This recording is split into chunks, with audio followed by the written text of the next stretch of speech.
नमस्कार दोस्तों, स्वागत है आपका फिर से एक बार अपने चैनल पर। और आज से हम स्टार्ट कर रहे हैं हमारी सोशल सिक्योरिटी की क्लासेस को। इससे पहले हमने इंडस्ट्रियल रिलेशन की 30 क्लासेस कंप्लीट कर ली हैं, इनफैक्ट 31 क्लासेस हैं, जिसमें मैंने आपको बहुत अच्छे तरीके से इंडस्ट्रियल रिलेशंस के बेसिक्स को, इसके अलावा सारे के सारे इम्पोर्टेंट एक्ट जो है ना कवर करा दिया बहुत ज़्यादा डिटेल में। लिंक डिस्क्रिप्शन बॉक्स में मैंने डाल दिए, तो यदि अभी तक आपने उसे नहीं देखा है तो प्लेलिस्ट मैंने पूरी की पूरी डिस्क्रिप्शन बॉक्स में डाल दी है, तो वहाँ से जाकर आप उसको देख सकते हैं और अपनी यूपीएससी, पीएफओ की जो प्रिपरेशन है, इसे बूस्ट कर सकते हैं। अब आने वाली 2 से 3 क्लासेस आपको सोशल सिक्योरिटी पर बेस्ड मिलने वाली है, जिसमें मैं आपको सोशल सिक्योरिटी कंप्लीट कराने वाला हूँ।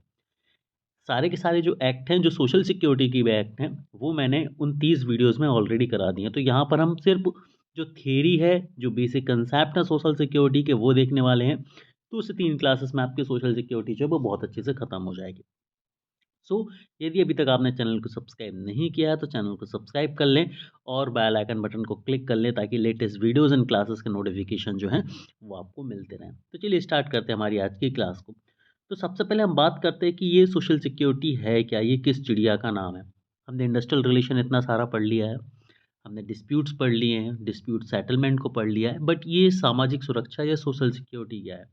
एक चीज़ मैं यहाँ पर बता दूँ कि ये पीडीएफ बाइलिंगुअल है, यानी कि हिंदी मीडियम वाले बच्चों और इंग्लिश मीडियम वाले बच्चों दोनों के लिए ये काम की है। किसी भी स्टूडेंट को कोई समस्या नहीं आने वाली है। कंटेंट जो है इसका सोशल सिक्योरिटी का पूरा बाइलिंगुअल आप सभी बच्चों को मिलने वाला है। तो चैनल को सब्सक्राइब सभी बच्चे ज़रूर कर लें। अब बात आती है कि सर ये सोशल सिक्योरिटी होती क्या है? तो देखो मैं आप सभी बच्चों को बता दूँ कि सोशल सिक्योरिटी क्या होती है बहुत सिंपल शब्दों में। जब आप नौकरी करते हैं तो आपके नौकरी से हटने के कुछ कारण हो सकते हैं जब आपके पास नौकरी ना रहे। क्या कारण है उसको हम बाद में डिस्कस करेंगे, लेकिन एक कंडीशन होती है कि भाई एक व्यक्ति के पास आज काम है, कल उसके पास काम नहीं रहेगा। तो वो जब काम करने के लायक व्यक्ति नहीं रहेगा, उस समय उन परिस्थितियों में वो अपना पेट कैसे भरेगा, अपने परिवार का पेट कैसे भरेगा, अपना लालन पोषण कैसे करेगा, या फिर अपनी बेसिक ज़रूरतों को पूरा कैसे करेगा। तो ये सारी की सारी चीज़ें सामाजिक सुरक्षा के अंतर्गत आती हैं। तो यदि मैं बात करूँ सामाजिक सुरक्षा में किस चीज़ को देखा जाता है, तो सामाजिक सुरक्षा में मुख्य रूप से ये स्थिति देखी जाती है कि जब व्यक्ति के पास नौकरी नहीं होगी, चाहे वो किसी छोटे समय के लिए हो या किसी बड़े समय के लिए हो। मतलब या तो टेम्परेरी कुछ समय के लिए उसके पास नौकरी ना हो, काम ना हो, या परमानेंट लंबे समय तक उसके पास काम ना हो, तो उस परिस्थिति में कोई व्यक्ति कैसे सर्वाइव करेगा, कैसे अपने परिवार को चलाएगा, इसी चीज़ पर बेस्ड ये जो टॉपिक है आपका सोशल सिक्योरिटी बेसिकली होता है। अब यदि हम बात करें जॉब ना होने की कंडीशन, तो ये मल्टीपल चीज़ें बन सकती हैं। मान लीजिए एक व्यक्ति जो नौकरी में है उसका एक्सीडेंट हो जाता है और वो टेम्परेरी डिसेबल हो जाता है, मतलब उसका हाथ टूट जाए, पैर टूट जाए, तो टेम्परेरी 2 महीने 3 महीने के लिए वो काम पर नहीं जा पा रहा।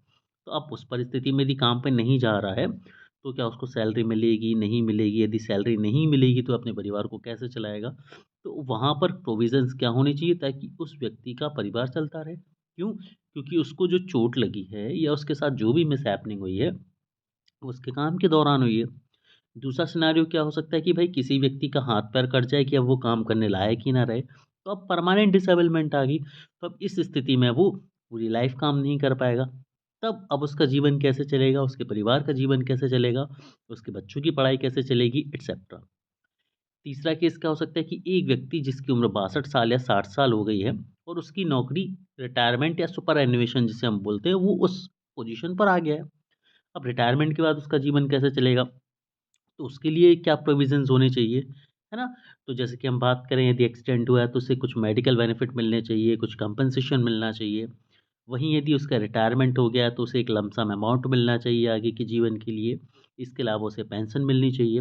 यदि मान लीजिए महिलाओं की हम बात करें तो वो मैटरनिटी फ़ेज़ में है, तो वो उस दौरान 6-8 महीने, 10 महीने या 1 साल जॉब पर नहीं जा पाती हैं। तो उस परिस्थिति में उन्हें सैलरी मिलनी चाहिए, पेड लीव मिलनी चाहिए, मेडिकल बेनिफिट मिलना चाहिए। तो यही सामाजिक सुरक्षा है। तो यदि मैं बहुत सिंपल शब्दों में आपसे बच्चों को सामाजिक सुरक्षा को समझाने की कोशिश करूँ तो वो यही है कि किसी भी कारणवश, किसी भी रीज़न से यदि कोई व्यक्ति अपने काम पर नहीं जा पा रहा है या उसके पास काम नहीं है, तो उस पूरे साइकिल के दौरान, उस पूरे समय के दौरान उस व्यक्ति का जीवन कैसे चलेगा उस व्यक्ति के परिवार का जीवन कैसे चलेगा, उस पर डिपेंडेंट लोगों का जीवन कैसे चलेगा, यही चीज़ कवर की जाती है सोशल सिक्योरिटी के अंदर, सामाजिक सुरक्षा के अंदर।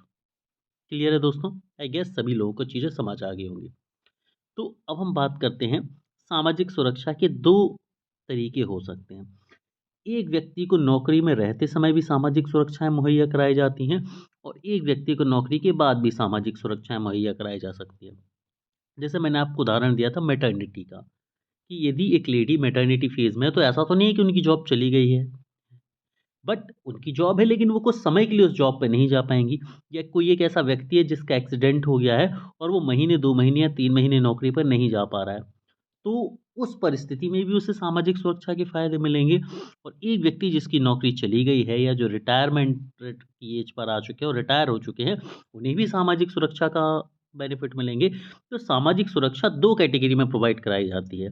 एक, जब व्यक्ति नौकरी में है, उस समय की परिस्थितियों में सामाजिक सुरक्षा, और एक, जब व्यक्ति नौकरी में नहीं होगा, उस समय उसकी सामाजिक सुरक्षा। देखिए, मैं बहुत सिंपल शब्दों में और बहुत अच्छे तरीके से आपको सोशल सिक्योरिटी पढ़ाने की कोशिश कर रहा हूँ, और मेरा वादा है कि ये आपके लिए सोशल सिक्योरिटी की सबसे बेस्ट 2 क्लासेस, 3 क्लासेस रहेंगी, जिसके बाद आपको कहीं भी सोशल सिक्योरिटी पढ़ने या समझने की ज़रूरत नहीं पड़ेगी, ये मैं एंश्योर करूँगा दोस्तों। ठीक है? तो अब हम ये देखते हैं कि अलग-अलग परिस्थितियों में किस तरह से सोशल सिक्योरिटी के बेनिफिट्स जो हैं वो प्रोवाइड कराए जा सकते हैं। तो जो पहला क्राइटेरिया है वो ये है कि जॉब में रहते समय किन-किन परिस्थितियों में सोशल सिक्योरिटी की ज़रूरत होती है एक व्यक्ति को, और जब उसके पास जॉब नहीं रहेगी तो वो कौन-कौन सी परिस्थितियाँ हैं जब उसे सोशल सिक्योरिटी की आवश्यकता होती है, और कैसे उस तक ये सोशल सिक्योरिटी की चीज़ें जो है वो पहुँचती हैं। तो यदि हम बात करें नौकरी में रहते समय तो कौन-कौन सी परिस्थितियाँ बन सकती हैं, तो सबसे बड़ी और सबसे इम्पोर्टेंट जो होती है वो होती है मैटरनिटी, जो महिलाओं के लिए होती है, कि भाई महिलाएँ जब अपनी मैटरनिटी फ़ेज़ में होंगी, जब वो अपने मातृत्व वाले फ़ेज़ में होंगी, उस समय वो जॉब पर नहीं आ पाएँगी। तो ऐसा ना हो कि उन्हें सैलरी ना मिले, ऐसा नहीं हो कि उन्हें मेडिकल बेनिफिट ना मिले। तो यदि वो मैटरनिटी फ़ेज़ में हैं, तो उन्हें पेड लीव मिलती है ना? हमने देखा था 26 सप्ताह की पेड लीव मिलती है। पहले 12 सप्ताह की थी, फिर इसे बढ़ाकर 26 सप्ताह कर दिया गया था। इसके अलावा उन्हें मेडिकल बेनिफिट्स प्रोवाइड कराए जाते हैं। मेडिकल बेनिफिट्स के अलावा उन्हें कैरेज फैसिलिटी और अदर तरीके के असिस्टेंट भी प्रोवाइड कराए जाते हैं। ठीक है? ये क्या कहलाती है? नौकरी के समय मिलने वाली सोशल सिक्योरिटी। इसके अलावा इंजरी ड्यूरिंग वर्क, मान लीजिए कोई व्यक्ति चाहे मेल हो या फीमेल हो, वो वर्क प्लेस पे काम कर रहा है। काम करते समय उसे किसी तरह की चोट लग जाती है, जिस वजह से वो कुछ समय के लिए नौकरी पे नहीं आएगा। तो क्या उस समय की उसकी सैलरी जाएगी? नहीं, उसे सैलरी मिलेगी, या उसे मेडिकल असिस्टेंट मिलेगा, या उसे कंपनसेशन मिलेगा। क्यों मिलेगा? क्योंकि काम करते समय उसे ये इंजरी लगी है, और ये उसके सोशल सिक्योरिटी के दायरे में आती है। इसके अलावा डिसेबिलिटी हो जाए, जो कि टेम्परेरी हो सकती है या परमानेंट हो सकती है। टेम्परेरी मतलब उसका एक हाथ टूट गया, पैर टूट गया और महीने, डेढ़ महीने, 2 महीने के लिए फ्रैक्चर चढ़ गया, तो इसे हम बोलेंगे टेम्परेरी नेचर का। परमानेंट क्या होता है कि एक व्यक्ति जिसका हाथ कट जाए, पैर कट जाए, जिस वजह से वो अपने किसी शरीर के भाग को, किसी पार्ट ऑफ बॉडी को परमानेंटली खो दे यदि, है ना? इसमें क्राइटेरिया रखा जाता है 60% का। यदि एक व्यक्ति को उस पर्टिकुलर चीज़ में 60+% का डैमेज है, तो उसे परमानेंट डिसेबल्ड की कैटेगरी में लिया जाता है, और परमानेंट डिसेबल के जितने भी बेनिफिट्स होते हैं सोशल सिक्योरिटी के तहत वो मुहैया कराए जाते हैं। इसके अलावा डेथ ड्यूरिंग वर्क, मान लीजिए काम के दौरान किसी व्यक्ति की मृत्यु हो जाती है, तो इसके समय उसे जो बेनिफिट मिलेंगे वो नौकरी के समय आने वाले बेनिफिट्स में माने जाते हैं। डिसीज़ेज़ फ्रॉम वर्क, मान लीजिए जो लोग काम कर रहे हैं और काम की वजह से कुछ डिसीज़ आ जाते हैं, जैसे बीड़ी मज़दूरों को कुछ बीमारियाँ हो जाती हैं। सीमेंट फैक्ट्री में काम करने वाले मज़दूरों को कुछ अलग तरह की बीमारियाँ होती हैं। खदानों में काम करने वाले मज़दूरों को कुछ अलग तरह की बीमारियाँ होती हैं। तो कुछ ऐसे हैज़ार्डस प्लेसेस हैं, प्रोसेसेस हैं, जो फैक्ट्रीज़ एक्ट 1948 के शेड्यूल 1 में डिफ़ाइन करे गए हैं। यदि उनमें काम करने वाले लोग होते हैं और उस वजह से उन्हें किसी तरह की बीमारी आ जाती है, तो वो उसके बाद उन्हें जो कंपनसेशन मिलता है, जो सैलरी मिलती है या जो भी पैसा मिलता है, वो सोशल सिक्योरिटी के दायरे के अंतर्गत आता है। कोई बीमारी आ जाना नॉर्मल तौर पर, कोई एक्सीडेंट हो जाना या सोशल वेलफेयर, ये सभी की सभी चीज़ें जो होती हैं, ये नौकरी के समय मिलने वाले सोशल सिक्योरिटी के बेनिफिट्स के अंतर्गत आते हैं। वहीं यदि हम बात करें दूसरे क्राइटेरिया में, तो नौकरी के बाद किन-किन परिस्थितियों में सोशल सिक्योरिटी का फ़ायदा मिलता है? तो सबसे पहला सर्वाइवल आफ्टर जॉब, मतलब एक व्यक्ति जब उसके पास नौकरी नहीं है किसी भी कारण से, तब वो कैसे सर्वाइव करेगा? अब कोई भी कारण कैसे हो सकता है कि मान लीजिए उसकी सुपरएन्युएशन हो गया या उसका टर्मिनेशन हो गया या उसका किसी भी वजह से रिट्रेंचमेंट हो गया। तीसरा है मेंटेनिंग सोशल रेपुटेशन, कि अब जब व्यक्ति नौकरी ख़त्म हो गई है, चाहे रिटायर हुआ हो, चाहे टर्मिनेट हुआ हो, चाहे कुछ भी हो, तो भाई उसका समाज में उठना बैठना है, उसकी समाज में एक रेपुटेशन है जो उसे मेंटेन करके चलनी है। ऐसा तो नहीं है कि नौकरी के समय वो बढ़िया खाना खा रहा था, नौकरी के बाद उनके पास खाने के लाले पड़ जाएँ, तो ये गलत होगा। तो इसे मैनेज करना सोशल सिक्योरिटी के अंतर्गत आता है।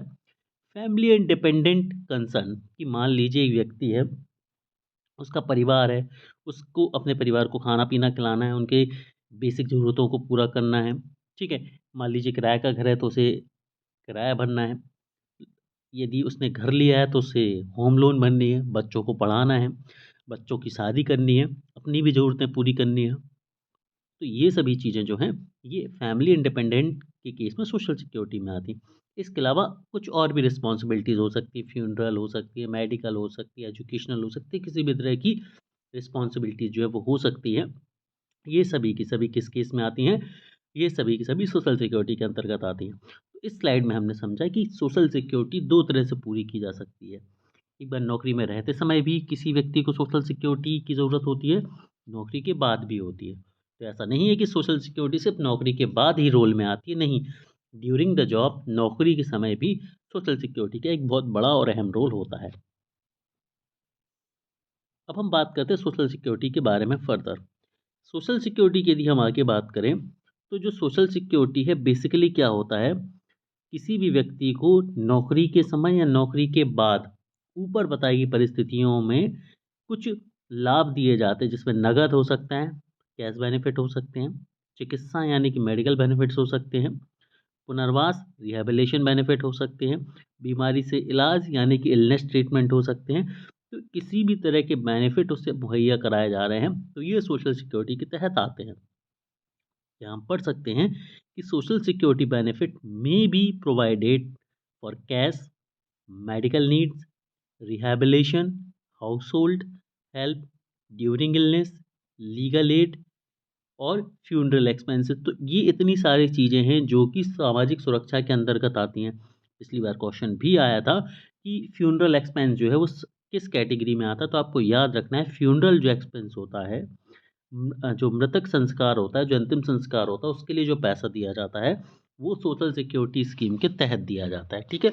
ये क्वेश्चन आपसे पूछा गया था एपीएससी के एग्ज़ाम में, आप लोग चाहें तो सर्च कर सकते हैं। तो यहाँ पर हम क्या बोलेंगे, जो सोशल सिक्योरिटी है बेसिकली एक फैसिलिटेटर की जॉब है, जो कि लोगों को उनकी फ्यूचर नीड्स को फुलफ़िल करने में मदद करती है। अब यहाँ पर आपको ये भी याद रखना है कि social security scheme was first started by Germany in 1883। तो याद रखना है 1883 में सबसे पहले जर्मनी देश में सोशल सिक्योरिटी शब्द का आरंभ हुआ था। तो सबसे इम्पोर्टेंट चीज़ जो हमें याद रखनी है वो याद रखनी है कि यदि हमसे पहली बार पूछा जाए कि सोशल सिक्योरिटी वर्ड की शुरुआत कहाँ से हुई थी, तो ये जर्मनी से हुई थी 1883 में। तो ये कहा जाता है कि जो सोशल सिक्योरिटी का कॉन्सेप्ट है, जो ड्यूरिंग जॉब या आफ्टर जॉब जो टर्म्स, जो वैल्यू, जो बेनिफिट प्रोवाइड किए जाते हैं, उसे सोशल सिक्योरिटी की कैटेगरी में रखा गया और ऐसा करने वाला जर्मनी पहला देश बना जिसने 1883 में ये करा।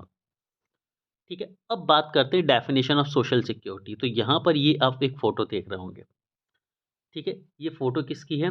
ये फ़ोटो है विलियम बेवरेज की। इन्होंने सोशल सिक्योरिटी को डिफ़ाइन करा है। ये जो आपको सज्जन दिख रहे हैं, इन्होंने सोशल सिक्योरिटी को डिफ़ाइन करा है। इन्होंने क्या बोला है, a means of securing an income to take the place of earning when they are interrupted by unemployment, sickness and accident, to provide the retirement through old age, to provide assistance, loss of support by death or any other person, or to meet exceptional expenditure। तो basically वो ये बोल रहे हैं कि जब भी कोई व्यक्ति अनएम्प्लॉयमेंट यानी कि बेरोजगारी, सिकनेस यानी कि बीमारी, एक्सीडेंट मतलब एक्सीडेंट या फिर डेथ, जब इन 4 में से किसी भी कारण के चलते कोई व्यक्ति जिसके पास नौकरी नहीं रह जाए, तो उस परिस्थिति में उसे जो हेल्प मिलनी चाहिए, उस परिस्थिति में उसे जो भी चीज़ें मिलनी चाहिए, वो सोशल सिक्योरिटी के अंतर्गत आती हैं। ये विलियम बेवरिज ने जो है डेफ़िनिशन दी थी। याद रखना है ये नाम, डेफ़िनिशन इनकी पूछी जाती है। डेफ़िनिशन जो है, वो इनकी जो है लगातार पूछी जाती है। तो सबसे पहले तो हमने ये चीज़ें समझ ली। अब बात आती है कि सोशल सिक्योरिटी के कॉन्स्टिट्यूशनल प्रोविज़न क्या है? मतलब हमारे संविधान में सोशल सिक्योरिटी के बारे में क्या बात कही गई है, ज़रा अब हम इसे समझ लेते हैं। तो यदि हम कॉन्स्टिट्यूशनल प्रोविज़न की बात करें तो सबसे पहले 2 जगह पर हमें इसके बारे में देखने को मिलता है। एक है डीपीएसपी और दूसरा है फंडामेंटल राइट्स। एक है डीपीएसपी और दूसरा क्या है आपका फंडामेंटल राइट, जहाँ पर आपको देखने को मिलते हैं। ठीक है? फंडामेंटल राइट्स में भी बात करी गई है सोशल सिक्योरिटी की, और आपके डीपीएसपी में भी बात करी गई है सोशल सिक्योरिटी की। ठीक है? डीपीएसपी की बात करें तो यहाँ पर हम देख सकते हैं कि भाई, या हम अधिकारों की बात करें तो यहाँ पर हम देख सकते हैं कि राइट टू वर्क जो है, राइट टू एजुकेशन जो है, राइट टू पब्लिक हेल्थ, ये सारी की सारी चीज़ें आपको आपके राइट से मिलती हैं। अब बात करते हैं कॉन्करेंट लिस्ट। आप सभी को पता है कि जो इंडस्ट्रियल रिलेशन है, ये कॉन्करेंट लिस्ट का सब्जेक्ट है। हम सभी ने पढ़ा था कि 3 तरह की लिस्ट होती है, सेंट्रल लिस्ट, स्टेट लिस्ट और कॉन्करेंट लिस्ट। सेंट्रल लिस्ट में वो सब्जेक्ट होते हैं जिनके बारे में एक्ट सिर्फ सेंटर बनाता है। स्टेट लिस्ट में वो सब्जेक्ट होते हैं जिनके बारे में एक्ट सिर्फ स्टेट बनाता है। लेकिन कॉन्करेंट लिस्ट में जिन सब्जेक्ट को रखा जाता है, उनके ऊपर एक्ट बनाने की ज़िम्मेदारी या पावर दोनों के ही पास होती है। स्टेट के पास भी होती है और आपके सेंट्रल गवर्नमेंट के पास भी होती है। तो जो इंडस्ट्रियल रिलेशन है या सोशल सिक्योरिटी है, ये कॉन्करेंट लिस्ट में रखा गया है। कॉन्करेंट लिस्ट में रखा गया है। अब चूँकि कॉन्करेंट लिस्ट में रखा गया है, तो इसके लिए स्टेट भी काम करेगी, इसके लिए सेंट्रल गवर्नमेंट भी काम करेगी। तो यहाँ पर बात ये करी गई है कि जो आपकी 7वीं अनुसूची है, 7th शेड्यूल है, इसकी लिस्ट 3 में, संविधान में, भारत के संविधान में 7वीं अनुसूची में लिस्ट 3 में कुछ आइटम डाले गए, जैसे आइटम नंबर 23। मतलब इसमें कुछ लिस्ट है। अब लिस्ट है चूँकि ये, तो लिस्ट में चीज़ें भी होंगी, और जिन चीज़ों को डाला गया होगा उनके ऊपर एक्ट बनाया जाएगा। तो यहाँ पर जो आइटम नंबर 23 है, ये बात करता है सोशल सिक्योरिटी एंड इंश्योरेंस की। ठीक है? तो क्वेश्चन पूछा जा सकता है कि कॉन्करेंट लिस्ट में किस आइटम नंबर पर सोशल सिक्योरिटी की बात करेगी, तो आइटम नंबर 23। यहाँ पर आइटम नंबर से ये बात नहीं है जो आप गाने को याद रखने लगें। ठीक है? वही बात करी गई है एम्प्लॉयमेंट एंड अनएम्प्लॉयमेंट की। अब अनएम्प्लॉयमेंट कैटेगरी में कैसे असिस्टेंट प्रोवाइड कराना है, वो भी इनडायरेक्टली सोशल सिक्योरिटी से क्या किया गया है, लिंक करा गया है। वहीं पर हम बात करें आगे, तो यहाँ पर जो एक प्रोविज़न है वो आइटम नंबर 24 में भी हमें देखने को मिलता है। आइटम नंबर 24 जो है, ये बात करता है welfare of labour in including condition of work के बारे में बात करता है। ये बात करता है प्रोविडेंट फंड के बारे में। ये बात करता है एम्प्लॉयर्स की लायबिलिटी टुवर्ड्स एम्प्लॉय, की भाई एम्प्लॉयर की नियोक्ता की क्या जिम्मेदारियां हैं उसके कर्मचारियों के प्रति। ये वर्कर्स कंपनसेशन की बात करता है कि किसी भी परिस्थिति में यदि कोई दुर्घटना होती है, कोई मिसहैपनिंग होती है, तो उस समय वर्कर को कुछ कंपनसेशन दिया जाना चाहिए। वर्कर को क्या दिया जाना चाहिए? कुछ कंपनसेशन दिया जाना चाहिए, जिस कंपनसेशन के चलते एक वर्कर उस परिस्थिति में अपने आप को सर्वाइव कर सके, अपने आप को ढाल सके। वहीं यहाँ पर बात करी जाती है इनवैलिडिटी एंड ओल्ड एज पेंशन की, मैटरनिटी की। ठीक है? तो बेसिकली हमने यहाँ पर क्या देखा कि आइटम नंबर 23 बहुत वास्ट लेवल पर सोशल सिक्योरिटी की बात करता है ना। मतलब सोशल सिक्योरिटी के जितने भी इम्पोर्टेंट इंग्रेडिएंट हैं, जितने भी इम्पोर्टेंट एस्पेक्ट हैं, वो सभी के सभी एस्पेक्ट जो हैं, वो आइटम नंबर 24 में हमें कवर्ड होते दिखते हैं। यदि आप बात करेंगे कंडीशन ऑफ वर्क की, सबसे इम्पोर्टेंट है प्रोविडेंट फंड। एक एज के बाद, एक रिटायरमेंट के बाद जो सबसे इम्पोर्टेंट रोल प्ले करता है, वो प्रोविडेंट फंड ही करता है। क्यों? क्योंकि ये एक बहुत बड़ा लमसम अमाउंट मिलता है, तो वो उस पैसे को अपने बिजनेस में यूज़ कर सकते हैं, किसी बड़े कॉज में यूज़ कर सकते हैं, बच्चों की शादी में, उनके एजुकेशन में यूज़ कर सकते हैं, एट्सेट्रा। एम्प्लॉयर्स की लायबिलिटी की बात करते हैं कि भाई एम्प्लॉयर की क्या क्या जिम्मेदारियां हैं, तो यही आइटम नंबर जो है 24, ये निर्धारित करता है कि नियोक्ताओं की क्या क्या जिम्मेदारियां होंगी, एम्प्लॉयर्स की क्या क्या लायबिलिटी होंगी। वर्कर कंपनसेशन का जो कंसेप्ट है, वो भी यहीं से हमें निकल कर मिलता है। इसके अलावा ओल्ड एज पेंशन स्कीम की बात हो, मैटरनिटी बेनिफिट्स की बात हो, ये दोनों बहुत ज़्यादा इंपॉर्टेंट चीज़ें हैं। ये भी हमें कहाँ से देखने को मिलती हैं? ये हमें कॉन्करेंट लिस्ट के आइटम नंबर 24 में देखने को मिलती हैं। ठीक है, तो सबसे पहले हमने क्या देखा? हमने यहाँ पर ये देखा कि यदि कॉन्स्टिट्यूशनल प्रोविजंस की हम बात करें तो कॉन्स्टिट्यूशनल प्रोविजन में वास्ट लेवल पर हमें चीज़ें यहाँ पर देखने को मिलती हैं। ठीक है, इसके अलावा बात करते हैं, अब कॉन्करेंट लिस्ट में तो हमने देख ली, अब directive principle of state policies में सोशल सिक्योरिटी के बारे में क्या लिखा है तो ये समझते हैं। तो जो पार्ट 4 है संविधान का, भाग 4 है, ये directive principles of state policy है। राज्य के नीति निर्देशक सिद्धांत। इसमें आर्टिकल नंबर 41 जो है, आर्टिकल नंबर 41 जो है, ये राइट टू वर्क की बात करता है, राइट टू एजुकेशन की बात करता है, राइट टू पब्लिक असिस्टेंट की बात करता है सर्टेन केसेस में, और इन तीन चीज़ों के माध्यम से ये सोशल सिक्योरिटी को प्रमोट करता है। ठीक है, तो यदि आपसे पूछा जाए कि संविधान में कहाँ पर बात करी गई है, तो आर्टिकल नंबर 41 जो है, आर्टिकल नंबर 41 जो कि डीपीएसपी का भाग है, इसमें राइट टू वर्क की बात करी गई, राइट टू एजुकेशन की बात करी गई, राइट टू पब्लिक असिस्टेंट की बात करी गई है, और इसी के माध्यम से यहाँ पर सोशल सिक्योरिटी का जो है वो अचीव करा जाता है।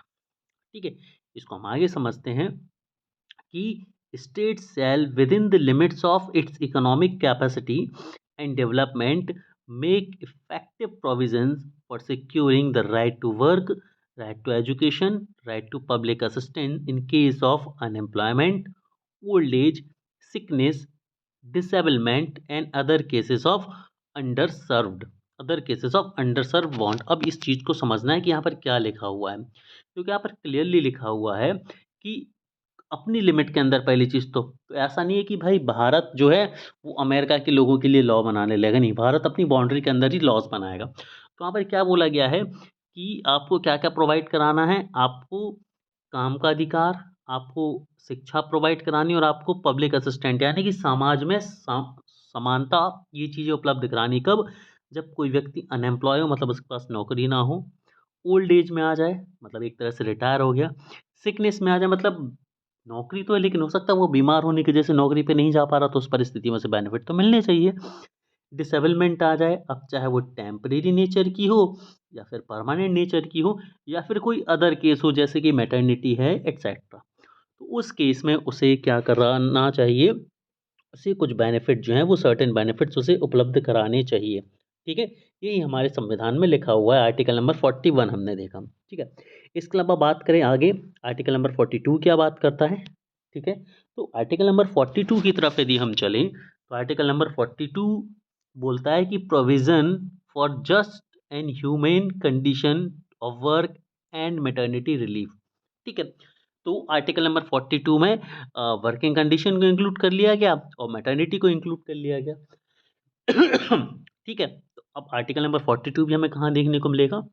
डीपीएसपी में देखने को मिलेगा, राज्य के नीति निर्देशक सिद्धांतों में देखने को मिलेगा।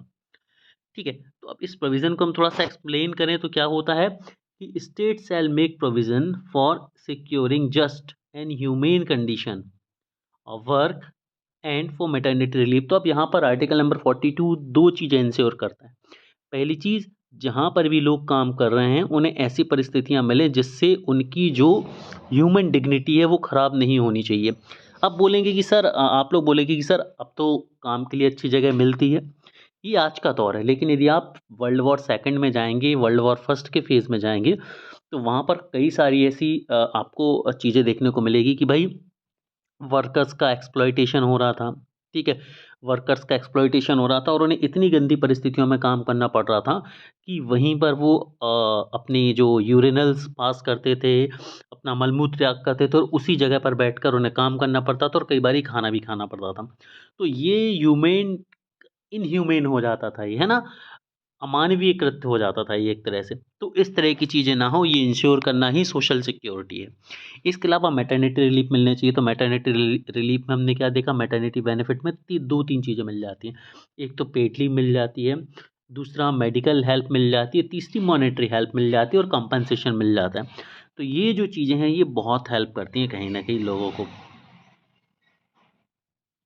ठीक है दोस्तों, तो यहाँ पर दोस्तों हमारी आज की पहली क्लास जो है वो ख़त्म होती है।